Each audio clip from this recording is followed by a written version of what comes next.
দেখো বন্ধুরা, আজকে আমি ডিমের কারি বানাবো এবং তোমাদেরকে সেটা আমি শেয়ার করছি আমি কী করে ডিমের কারিটা বানাবো। তো প্রথমেই আমি ডিমগুলোকে সিদ্ধ করে নিয়েছি, সিদ্ধ করে ধুয়ে নুন হলুদ লেগে ভালো করে এবার ভেজে নেবো ডিমগুলোকে। দেখো বন্ধুরা, আমার মোটামুটি সব ডিম ভাজা হয়ে গেছে, আর একটা ডিম আছে। দেখো তোমাদেরকে দেখাচ্ছি।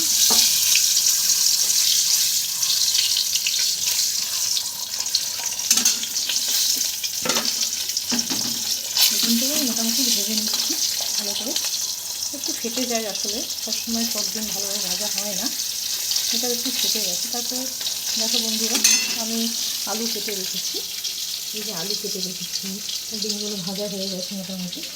আর এদিকে পেঁয়াজ কেটে রেখেছি, পেঁয়াজ টমেটো রসুন কিছুটা পেস্ট দেবো, কিছুটা কুচি দেবো। দেখো বন্ধুরা, এবার আমি আলুটা ছেড়ে দেবো কড়াইতে। এটা একটু ভাজা ভাজা হয়ে গেলে তুলে নেবো কড়াইতে। দেখো বন্ধুরা, এবার আমি আলুটা ছেড়ে দেবো কড়াইতে। এটা একটু ভাজা ভাজা হয়ে গেলে তুলে নেবো কড়াইতে। আমি আলুটা ভাজার সময় একটু নুন দিই আর একটু হলুদ দিই, তাতে কী হয়, কালারটাও ভালো হয়।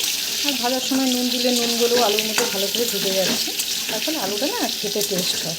আলুগুলো খুব সুন্দর করে ভাজা হয়ে গেছে, এবার আমি আলুগুলোকে একটু একটু করে তুলে নেবো, তুলে আলাদা করে রাখছি। এবার একটু গরম মশলা ফোড়ন দিয়ে নেবো তেলের মধ্যে। বেশি রিচ করে করবো না বন্ধুরা, খুব গরম এখন, তার মধ্যে এত রিচে আরও শরীর বেশি খারাপ হয়। বাচ্চাদের জন্য একটু করতেই হয়, ঘরে আমার ছেলে আছে মেয়ে আছে, ওদের জন্য কুচি পেঁয়াজটা দিয়ে দিলাম। এটা দিয়ে একটু ভাজা ভাজা করে নেবো। তারপর যে এটা ভাজা ভাজা মোটা একটু হয়ে যাবে মোটামুটি, তখন আমি বাটা মশলাটা দিয়ে দেবো। পেঁয়াজ রসুন আদা দিয়ে যেটা বেটে রেখেছি সেটা আমি দিয়ে দেবো। একটু তেল লাগে, একটা খুব সুন্দর গন্ধ বেরোয় যখন গরম মশলাটা ফোড়ন দিই আমরা, একটা খুব সুন্দর গন্ধ বেরোয়। একটুখানি তেল দিয়ে নিলাম, তাতে একটু খেতে ভালো হয়। সব সময় তো বানাই না, আমরা সপ্তাহে হয়তো দুবার হয়তো বানালাম, তখন রিচ করে খেতে ইচ্ছা লাগে।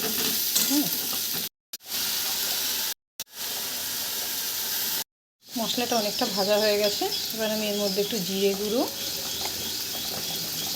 একটু লঙ্কা গুঁড়ো, অল্প লঙ্কা গুঁড়ো দেবো বন্ধুরা, আমার মেয়ে ঝাল খেতে পারে না একদম, সেজন্য অল্প দিলাম। আর বন্ধুরা একটু তেলগু মশলা দেবো, তেলগু মশলাটা টেস্ট আনে খুব সুন্দর। তো আমি একটু তেলগু মশলা দিই, ডিমের ঝোল করলে ভালো টেস্ট হয় এবং গন্ধটাও খুব সুন্দর হয়। বন্ধুরা এটা খুব ভালো করে আমরা ভাজবো এখন, ভেজে একটু টমেটো তার মধ্যে দেবো, খুব ভালো করে কষাতে হবে।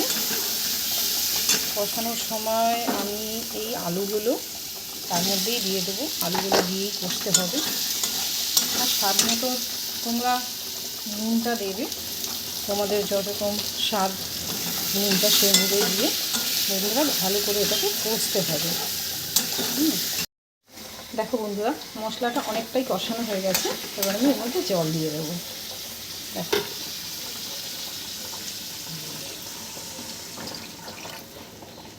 জলটা দিয়ে দিলাম, জলটা দিয়ে ভালো করে এবার কড়াইটাকে আমি ঢেকে রেখে দেবো।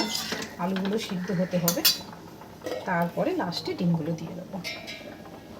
ঢেকে দিলাম, কিছুক্ষণ হোক, 5 মিনিট 7 মিনিট মতন হোক, তারপর খুলে দেখবো আলুগুলো সিদ্ধ হয়েছে কি না। দেখো বন্ধুরা, মোটামুটি হয়ে গেছে, আলুটাও আমি দেখলাম সিদ্ধ হয়ে গেছে। এইবার আলু একটু আপনারা করে টিপে দেখে নেবেন সিদ্ধ হয়ে গেছে। এবার আমি মোটামুটি মাখা মাখা হয়ে এসছে, ঝোলটা শুকিয়ে দিয়েছি। এবার আস্তে আস্তে আমি ডিমগুলো দিয়ে দেবো। ডিম দিয়ে আবার বেশি ঘাঁটা করতে পারবো না, কেননা ডিমগুলো ভেঙে যায় তাতে। মোটামুটি তাও নাড়তে একটু হবে, যাতে ঝোলগুলো ডিমের মধ্যে লেগে যায়।